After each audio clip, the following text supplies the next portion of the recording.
and welcome to this edition of the DDM's Focus program. I am your host, Fiona Alexander Smith, Information and Education Manager at the DDM. In this edition, we'll focus on flooding and the impact this hazard has posed to our territory over the years.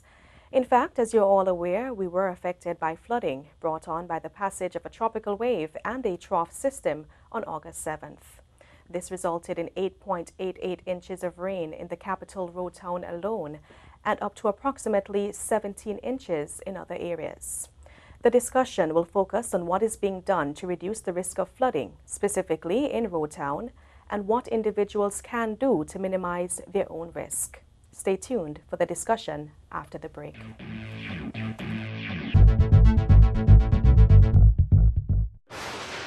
You're running late, and your path is blocked by water crossing the road. It doesn't look that deep, so you decide to drive through it. Bad decision. And it may be your last.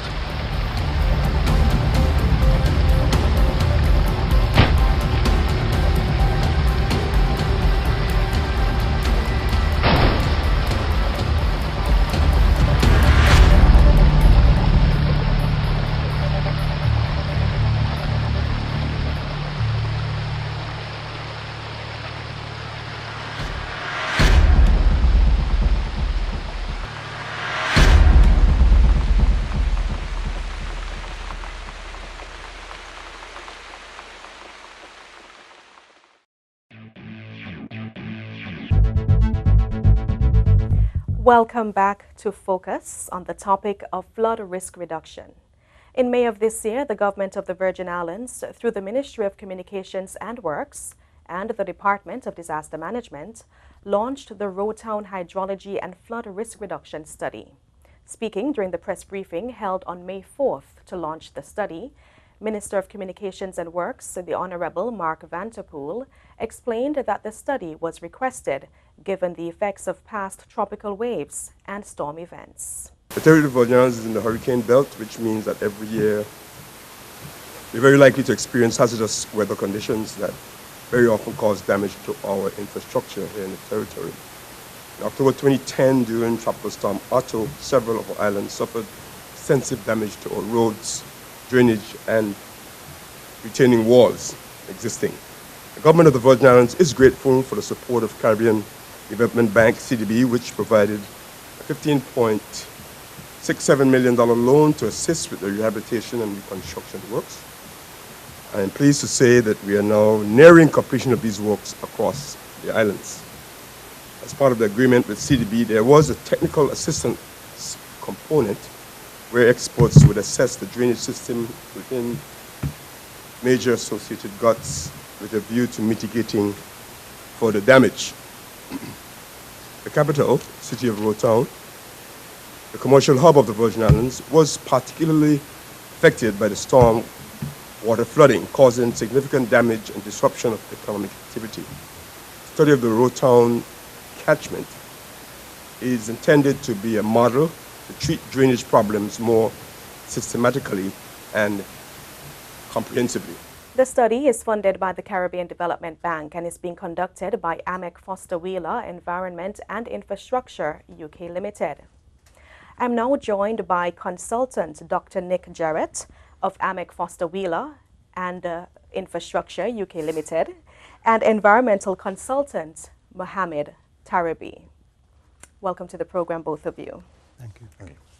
All right, first of all, let's start by you outlining the scope of the hydrology study. So the scope of the study is to look at scientific analysis of rainfall events and rainfall data, flood modelling, with the aim of making recommendations to reduce flood risk in Road Town. The extent of the study covers the guts from Poorhouse Bottom Gut around at McNamara, through round the harbour all the way through to Johnson Gut and the Purcell area at the other end of town. Explain what are the expected outcomes or objectives of the study. So the objectives of the study are to look at how we can reduce flood risk in Road Town. The starting point is to understand what that flood risk can be. And through that we'll be looking at rainfall analysis to understand the potential scale of the storms that could affect Road Town, looking at analysis of climate change to see how that risk might change in the future, and undertaking computer modelling to assess the flood risks and the critical pinch points in the drainage systems. From that understanding, we'll be looking at 4 different areas that we can make recommendations to reduce flood risk. Firstly, looking at the drainage infrastructure and how that might be changed to reduce flood risk within Road Town. Secondly, working with Department of Disaster Management to look at emergency planning responses to flood risk. Thirdly, working with the community to look at household level measures that the communities and businesses of Road Town can take to reduce their own flood risk and reduce the impacts of flooding. And finally, working with the Town and Country Planning Department to look at drainage policy for the future to ensure that future developments in Road Town can contribute to reducing flood risk. Right. So what are some of the activities that must be undertaken to meet all of these objectives? So we've got a very busy programme in the study, a lot of activities to cover. The starting point, I say, is that technical analysis of the rainfall data and then the computer modelling, and we're progressing with that already. And then building on that, a whole suite of activities covering community engagement, looking at options for reducing flood risk, the infrastructure options, and working through those to identify the most effective measures that can give the greatest flood risk reduction for the investment to be put in.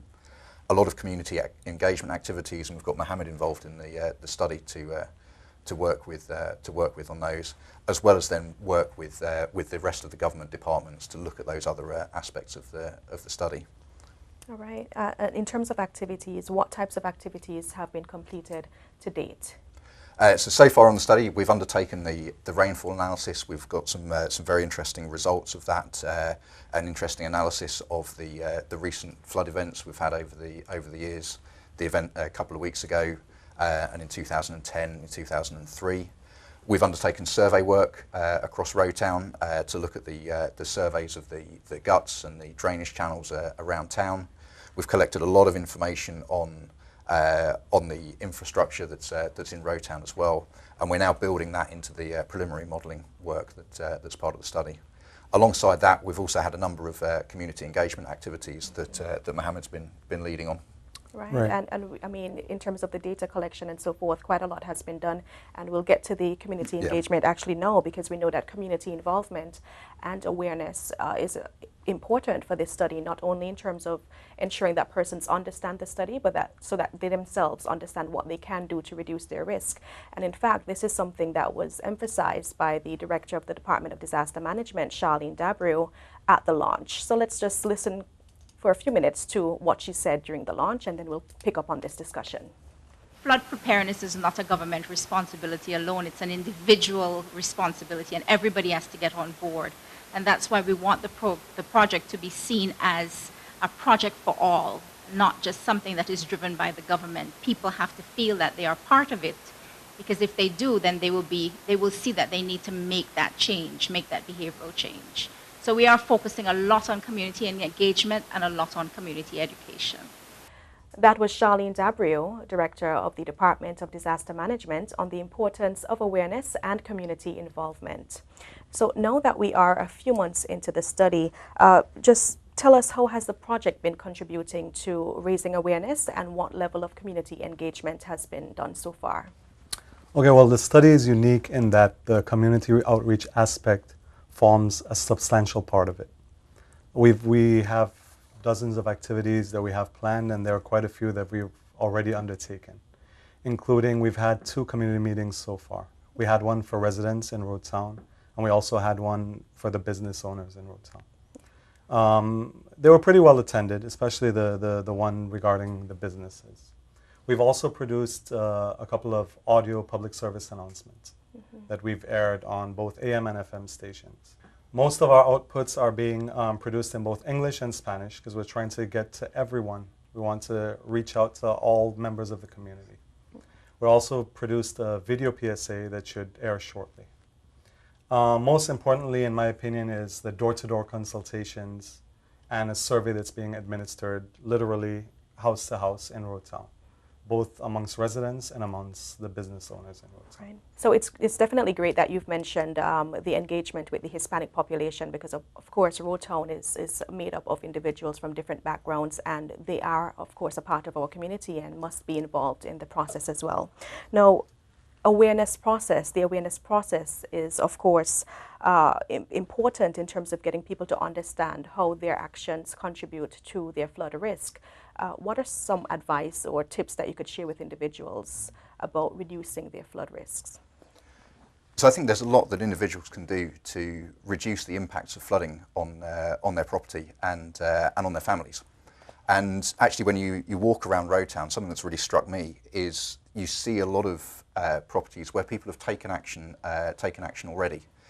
So small things to protect properties from the ingress of floodwater. We see people with what we call flood boards, so just wooden boards that can be put in front of doorways, put across windows or other openings to just prevent the ingress of water into buildings. And we see a number of properties with that around the town. We've seen it work very well recently, actually, where there's an apartment building right next to a gut. And one person used the floodboard and the next door neighbor didn't. And one house was flooded completely. And the apartment that used the floodboard, not one drop of water entered. Other areas where people use kind of barge boards to deflect the flow of water away from their properties, provided that's done in a way that's considerate to other adjacent properties. Whilst you would want to protect your own property, you don't want to do that in a way that makes it worse for your neighbour next door. There are lots of other ways to help move floodwater away from properties and to areas where it's going to have a lower impact on the community. So you do see a lot of activity that's already been taken. The other angle that I think is really important, particularly for businesses but also for households, is thinking about what are you going to do in the event of a flood? How are you going to protect your family? How are you going to protect your possessions? And how are you going to make sure that you're keeping everything out of the floodwater? And simple checklists and plans can be used to help you do that quickly and easily, so that you know what you're going to do if a flood comes. All right, thank you so much for those tips. And on that note, we'll break for some messages. When we return, the discussion on flood risk reduction will continue.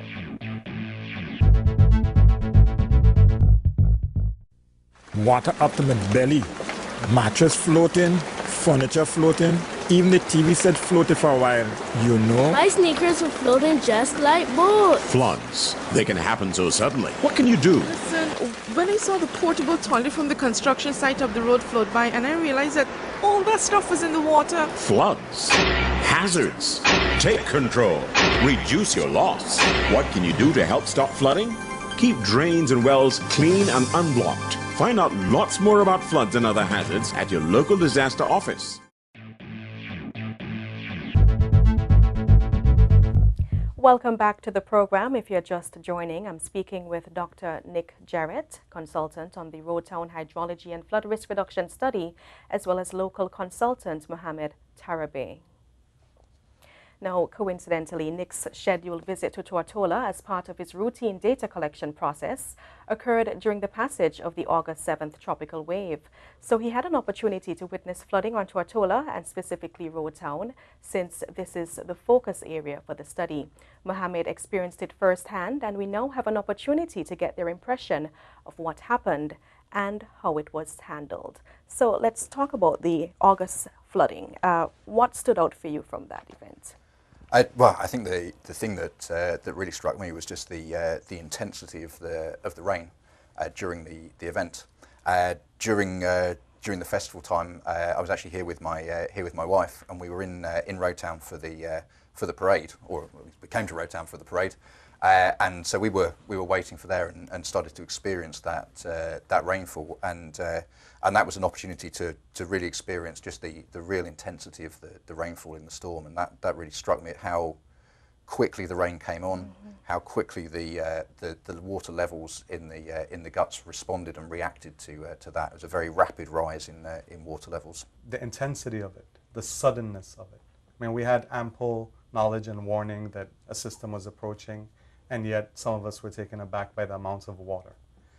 Those of us that remember the 2010 floods remember that those occurred over a period of 4 or 5 days.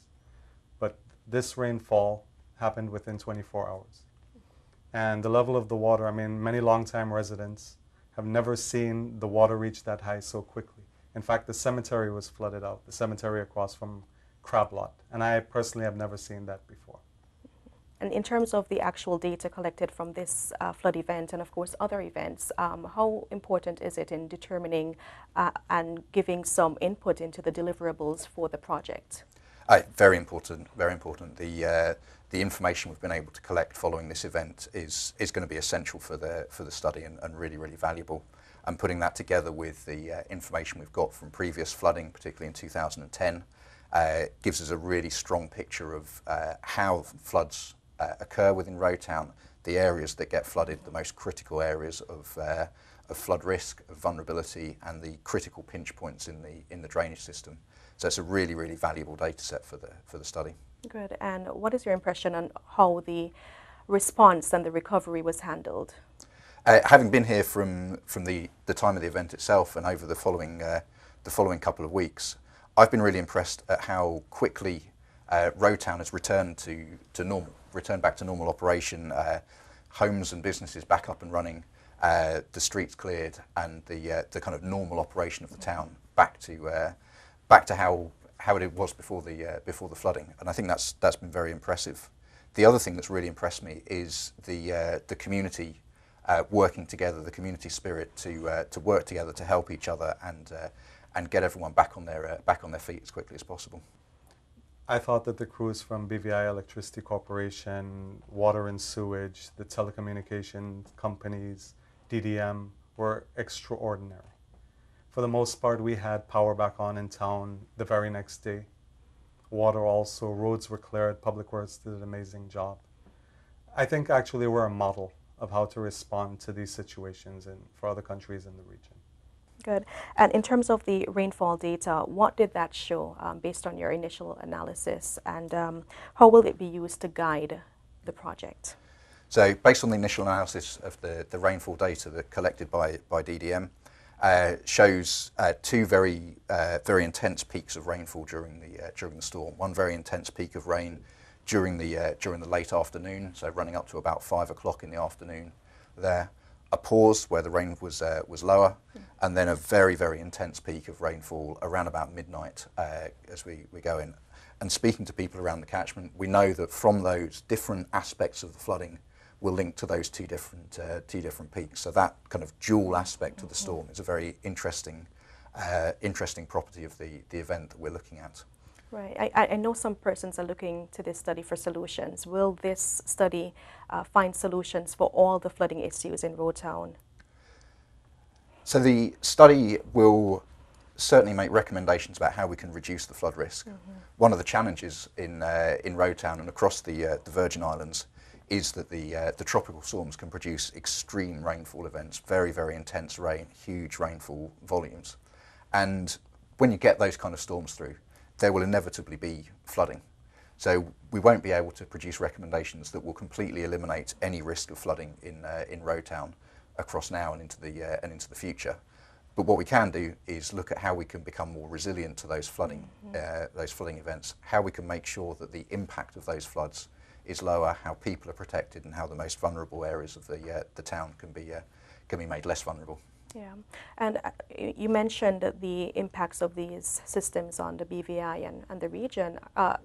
Is there any evidence that suggests that these types of flooding events will be made worse as a result of climate change? When looking at the climate change models and the work that's been done on that so far in the study, there's a very a mixed picture emerges from that. And one of the challenges of looking at climate projections is when you're looking at particular towns and trying to look at, well, what might the future hold? The picture can be very varied from the different models.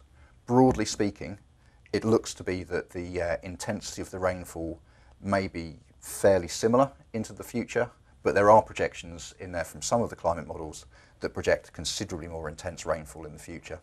So I think on the balance of probability, there may be some increase in risk, but it's important that we're prepared for whatever whatever climate change outcomes may occur. So through the study, we will be looking at those projections about, well, what if things do get more intense? What if the rainfall gets worse? And how might we be able to react to that?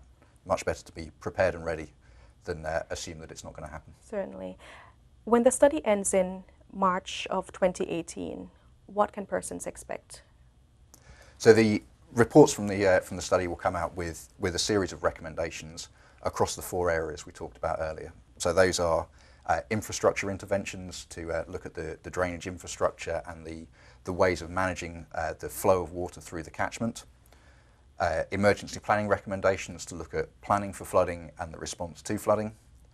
Community measures and household level measures to help individuals take action to reduce the impact of flooding on their homes and businesses. And planning policy recommendations to make sure that future developments don't increase flood risk into the future. And those recommendations will be passed through to the Government of the Virgin Islands. Consultants Dr. Nick Jarrett and Mohammed Tarabe, thank you so much for being a part of the discussion. Of course, we look forward to the recommendations coming out of this study on how to make Road Town more resistant and resilient to flooding. Now, it is important that listeners and viewers remember that this discussion was focused on Road Town because that is the community covered by the hydrology study. However, we know that floodwaters can and do affect individuals in other parts of the territory. So here are some tips to reduce your risk.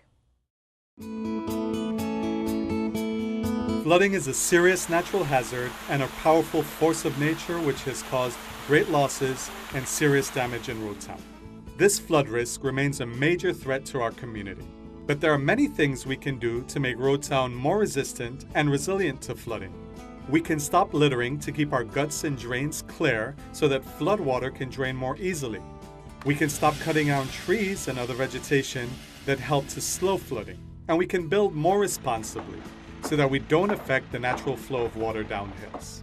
We cannot prevent flooding, but by working together, we can lessen its effect.